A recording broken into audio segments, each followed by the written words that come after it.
Hello everyone, I'm Kelly McCullen here with North Carolina Channel with Joe Stewart of the North Carolina Free Enterprise Foundation. He's hosting an event that we're recording today where open seat legislative candidates in North Carolina and a few statewide races, Treasurer and Attorney General come to mind. No incumbent running there either. They're here to meet influencers in Raleigh, the people you see in the halls. Joe, why do you bring them together before the election? I mean, well before swearing in day. Well, some part of it is it's help to the candidate who has an opportunity now to meet people who represent corporations, businesses, business interests all across the state. The candidates have a chance to ask questions, find out a little bit more about what really matters on an economics basis to the business community of North Carolina. Helps make them better candidates and gives them an opportunity to learn a little bit more about the legislature and legislative service from people who do it on a daily basis. Now, you're nonpartisan, you watch elections. How does the attitude change when a person's a candidate and they come to Raleigh and there's all this entrenched bureaucracy and tradition, regardless of Democrats and Republicans? How different is it? Well, it's always a challenge for a candidate because they come to Raleigh with the intention of representing a constituency, people back home who may feel one way or another about a particular issue. And once they get to Raleigh, many times they find the public policy decisions are far more complicated than necessarily the constituents would have an appreciation for. And so adjudicating that balance between what makes the most sense from a public policy standpoint in Raleigh and making it understandable to your constituents back home is a real challenge for any elected official. But through the magic of television here at North Carolina Channel, candidates will be sitting right here. I'll be asking them basic questions. Each interview is probably 3.5 to 4 minutes long. And this is a public service for you to get to know your candidates. If state politics is your thing, we know that it's a dedicated cup of tea. It's a niche product. We understand that. But you will be better informed if you sit back and invest the next half hour with us. A lot of great candidates here. All of them mean well. Democrats, Republicans, and one Libertarian. Joe, you convinced one to show up. Thank you for having us here, by the way. I appreciate it. Kelly, thanks for being here. We're talking with candidate Lloyd Scher, a Democrat from Mecklenburg County. Welcome to television and welcome to the campaign trail 2016. It's always good to be back on television, and I appreciate the welcome. Well, a lot of legislative races out there. What sets you apart as a candidate? Not just that you want to challenge a Republican somewhere, but what sets you apart from Democrats? Well, I'm more of a business person. I'm a small business owner that started with nothing and built a business up, and we wound up doing international as well as national work. The legislators in the past sessions have taken away the North Carolina film tax credit. We at one time, North Carolina was the second highest producing films and television. After they did that, we went from about $500 million to zero, and that's after the tax credit. We lost Mercedes-Benz. An investment of $12.5 million per year for 10 years would have given us 1,000 plus jobs, plus peripheral businesses, such as what happened at BMW. So we have not thought about businesses as we should. The other issue that hits me hard, as a small business owner, when the state decided to require a service fee, taxes for small business. If you're a 1 or 2 person business that may do woodwork or business for some, you now have to charge a service tax, and then you have to worry about paying it to the state. So that we need some business people in the state House and Senate, and that's one of the reasons I decided to run. Service taxes are part of the tax reform package a few years ago, and tax reform and on and on and on. What do you think of tax reform? Because the idea was to make it more simple for all of us. I think we could do tax reform. There are some things that I think we ought to look at that are different that Republicans like. I could see us looking at different type of taxes, reducing the state income tax and looking at how we can keep dependents and mortgage interest, and look at some kind of consumption tax to make sure that it's fair, though, to everyone in different tax brackets. That would be a way to look at it, at least study the issue, at least look at it and talk about it. This General Assembly didn't talk about anything. They just did it, and then the consequences came up. As a Democratic business person, and there are thousands of them in this state, however, in Raleigh, from my experience, Republicans have dominated that brand of jobs and doing everything in the name of business. Is that an accurate perception? If it is, how do you change that to say, I'm a Democrat, but I'm also pro-business? Well, I think what you do is you change it by showing what you can do, what you have done. My business went from 1 person to 37 people, and that was a small business. And You just go and do that. Look at the payroll taxes we paid. Look at the FICA. Look at everything that we contributed to the state as a small business person. That's what we do. It's important that the past General Assembly failed to look at some of those things. And it's unfortunate because some of those taxes are a burden on small businesses, and it's unfair. But when we look at taxes, we got to look at every avenue of taxes. Where can we increase taxes and at the same time reduce taxes on the average family? So that's what I look at when I hire my employees. I'll give you an example. As a businessman, you know what we did to reduce our income, our taxes? We hired veterans. We hired disabled.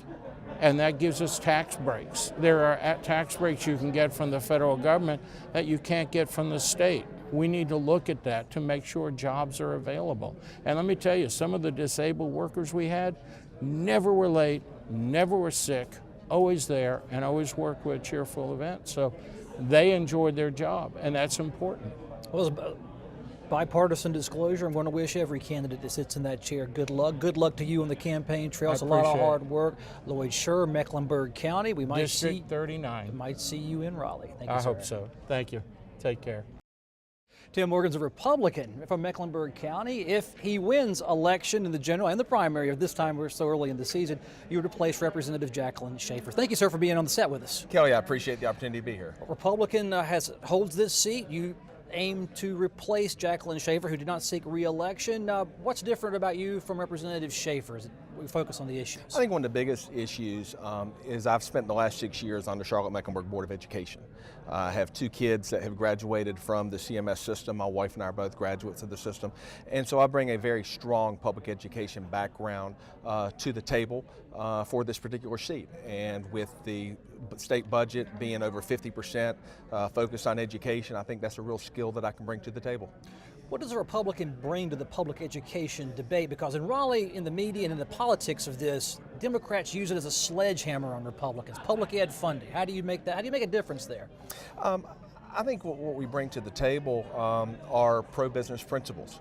One of the things that we have looked at in CMS is can we find ways to privatize different services, whether it's the buses or whether it's the payroll or things like that. And so I think you can bring that to the table. I also think coming to the table with a pro-business mindset of what is the business community looking for from our graduates.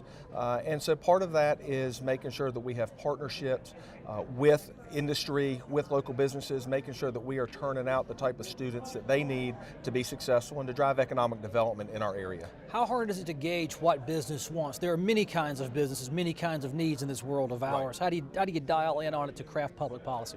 Well, I think what you have to do is lean on your locals, because what is needed in Mecklenburg County is going to be different than what's needed down east or up in the mountains. And specifically in Mecklenburg County, you may have different challenges throughout the system. So I think it's extremely important to have open lines of communications with your business community. Bring folks in. We have a good example of that with our folks down at Olympic High School.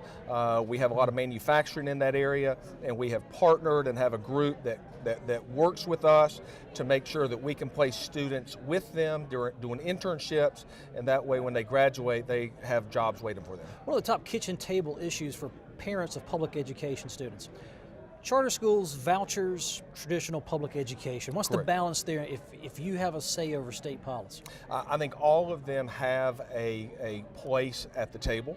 One of the things that I have talked at length about is the need to give traditional public schools many of the same flexibilities that the charter schools have. What's missing now?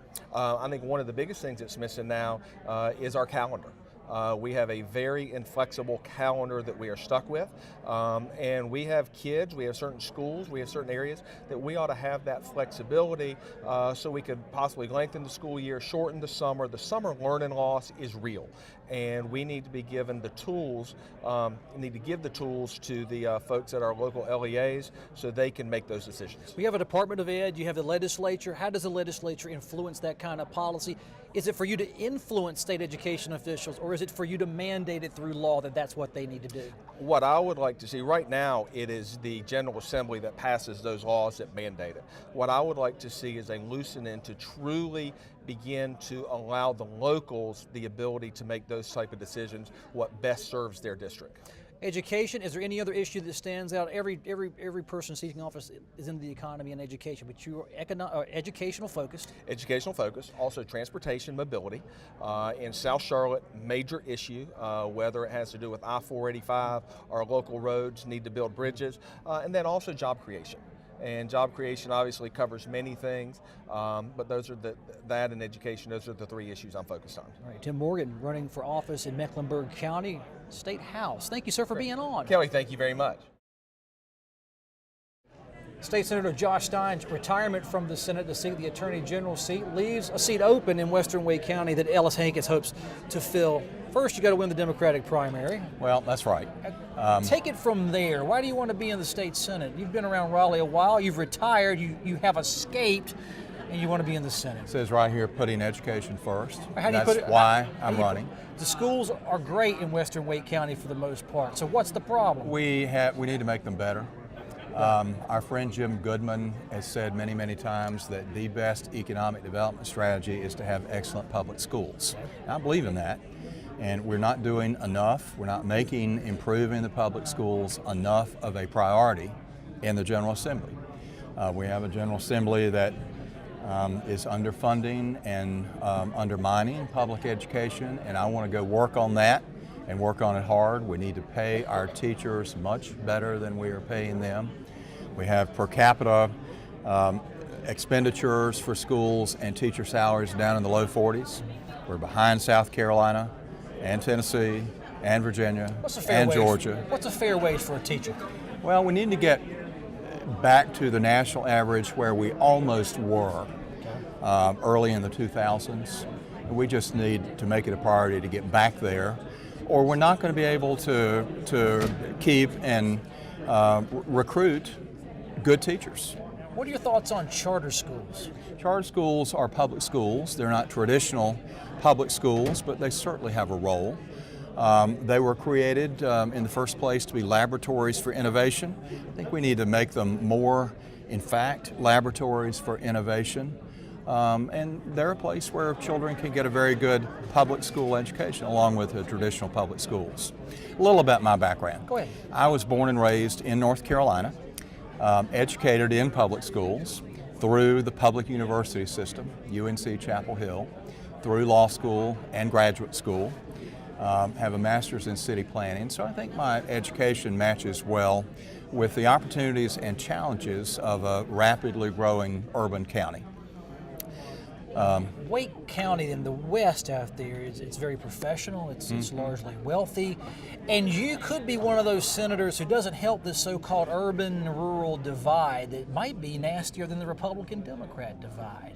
What's your sense of that? I think everyone in North Carolina really truly understands that we shouldn't have, to the extent we can avoid it, these prosperous urban areas and struggling rural areas. We have to find a way, without in any way undermining the urban areas. We need them to be prosperous and successful. They're economic engines. But without undermining them, we need to help bring those rural areas along. I think the best way to do it is to have better public schools. The primary reason I'm running. And it doesn't stop there. How do you know when a public school is doing its job? So say you do influence policy, and you certainly will. How do you know that that school's doing the job that you think it could be doing that it's not doing right now due to a lack of support? Well, we are evaluating schools in all kinds of ways. We're doing that too much with standardized testing. Cut back on that, you say? We need to cut back on that burden of standardized testing. My wife has been very active with the Wake County School Board and convinced them in one instance to cut back on some of that when they could, and that's a good thing. We need to invest more in the public schools. We can't do this on the cheap. We need to increase the funding levels, and certainly increase teacher salaries. But we do need to make sure the schools are delivering. There are many ways to do that along with standardized testing. Mr. Hankins, welcome to the campaign trail as a candidate. Good luck to you. May we see you in Raleigh. I'm wishing the best of luck to all the parties. If you're willing to do it, you deserve our support. Thank you so much, sir. Appreciate Very it. good. Thank you very much. Thank you. Eric Weaver is a Republican seeking to replace or at least fill the seat being vacated by Senator Josh Stein, who wants to be Attorney General. Eric, how do you make the Republican argument and win with it in a Democratic district? Well, there's a certain percentage of people on either side that people vote for me for being a Republican, not doing anything, and the same on the Democrat side. But there's a lot of people in the middle in Wake County that don't necessarily have convictions either way, but just want a good state government, a good local government, and a good place to raise their children. Those are the people that I can have an argument to as far as that my conservative message of lowering taxes, decreasing regulations would actually resonate with. Dive a little deeper into that. I've heard the heard the lower taxes argument. Tax reform's well underway in North Carolina. Where do you take it if you get in office and get some influence? Well, I believe that you can always lower rates, that people will not be unhappy anytime you lower rates, even if you actually have other things that you don't change. We have some important things like a mortgage interest deduction that we need to make sure to protect that are broad-based to help a lot of people and help the economy as well. How do you pick those carve-outs in tax code? Because tax reform is about a lower rate without all the gimmicks, if you will, and all the, quote, loopholes. Mortgage interest deduction is one such thing, and you being a realtor, you do have an opinion on that. But how do you pick and choose those winners? Well, the truth of the matter is that it's a difficult task, and everybody's got a dog in that fight. So now I believe you'd get a lot of people willing to give up their particular deductions if indeed they knew that the tax rates were going to go so low that it was not going to impede them too much. So we get low enough rate, you'll be able to actually pull some of those bones from those dogs that are fighting for it. Where you are is Raleigh. It's urban Raleigh. It's wealthy Raleigh in a lot of ways. What specific issues there are people generating interest in at a state level? Well, that's a very good question. Again, people that have wealth would like to keep most of it as opposed to giving it to various levels of government. The more we can help them do that, the more it will benefit them and it will benefit the private economy. Because every dollar that Raleigh doesn't take or that a city or a county doesn't take is a dollar they can spend in private commerce in a way that they direct as opposed to a way that the state directs. Eric Weaver, Republican candidate for Senator Josh Stein's seat in Wake County. Sir, good luck to you on the campaign trail. A lot of miles ahead for you. Thanks for sitting down with us for a moment. Lisa Carpenter Baldwin is a Republican candidate seeking to replace State Senator Tom Apodaca, a power player in Raleigh, and he's retired. So you will get that seat if you can win the primary and the general. Right. What do you stand for, Ms. Carpenter Baldwin? What's your top issue coming to Raleigh? Well, I'd like to see a brighter future for the next generation. I have 4 children. 2 are at NC State, and I have a son getting a master's degree at MIT. They're all in engineering.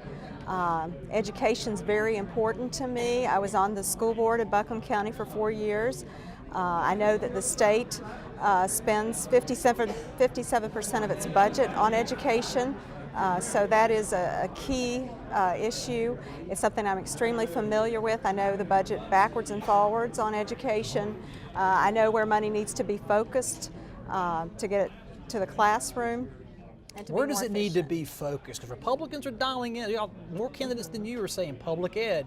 And Republicans have launched charter schools, and we're talking vouchers now in limited situations. So, spend the money. How does the money best flow through our public system?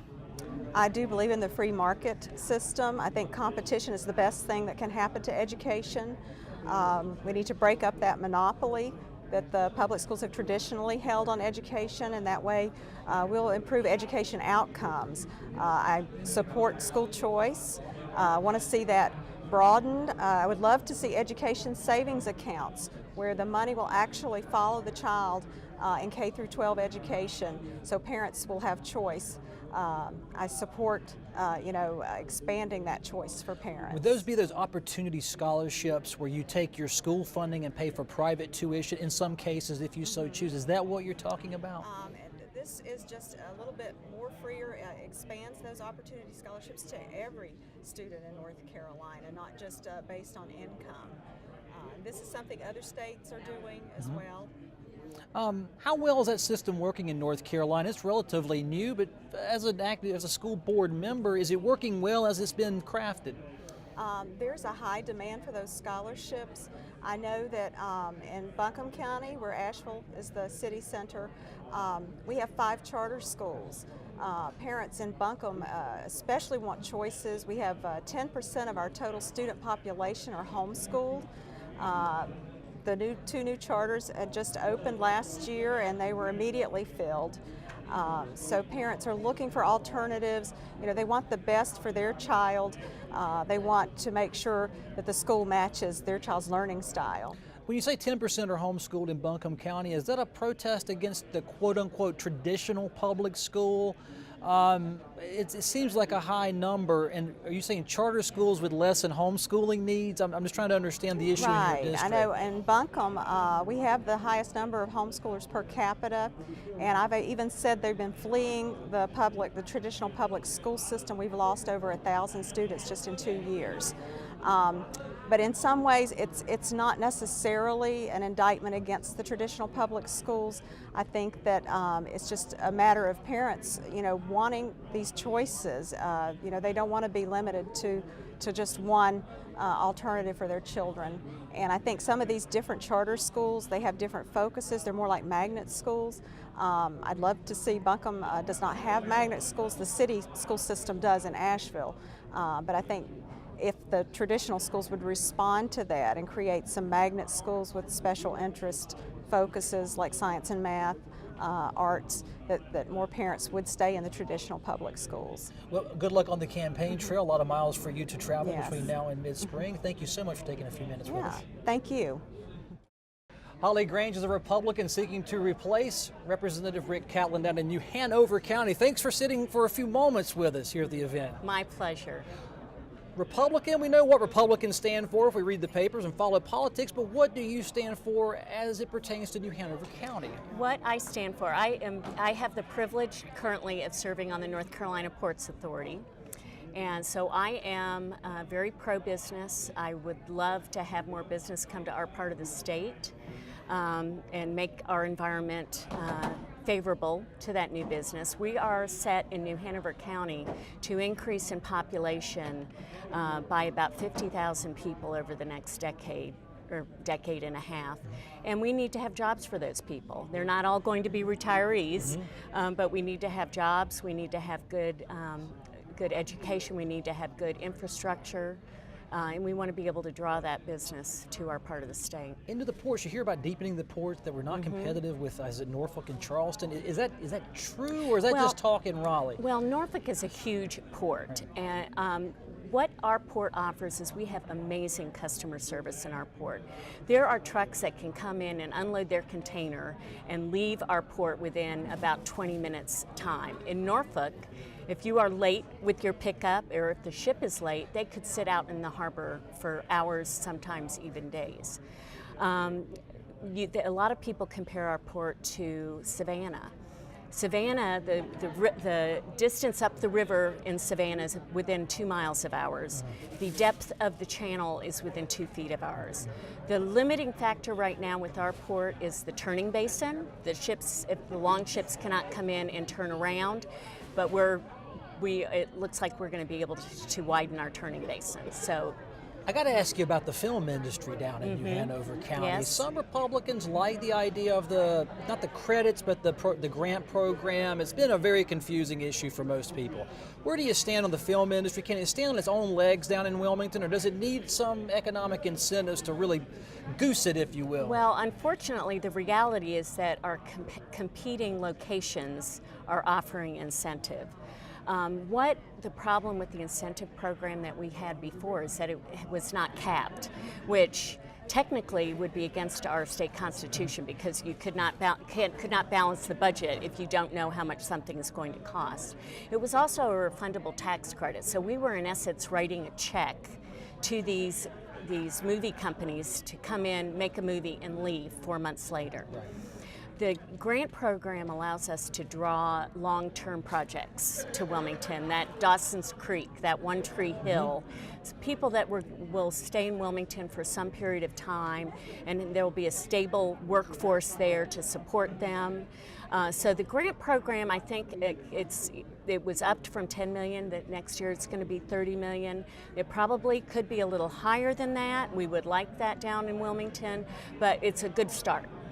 So $30 million is a good start. You don't have a figure in mind of what it really would take to well, really last set year, it our senators, Ted Davis and Michael Lee from New Hanover County, wanted $65 million. Now, of course, that didn't go very far. Maybe a nice round number would be around 50. And then we'll see what happens economically. The key thing is that any type of program like that needs to have a return on the investment. We need the stable job base to stay in Wilmington. We don't need people coming in and out. We want to have that stable workforce, and we want to have jobs that are higher than minimum wage. Fair enough there. I can't call you representative yet. Candidate Holly Grange in New Hanover County, running in the Republican primary. Thank you so much for sitting down with us. Thank you very much. My pleasure. North Carolina Channel is made possible by the financial contributions of viewers like you who support the UNC TV network.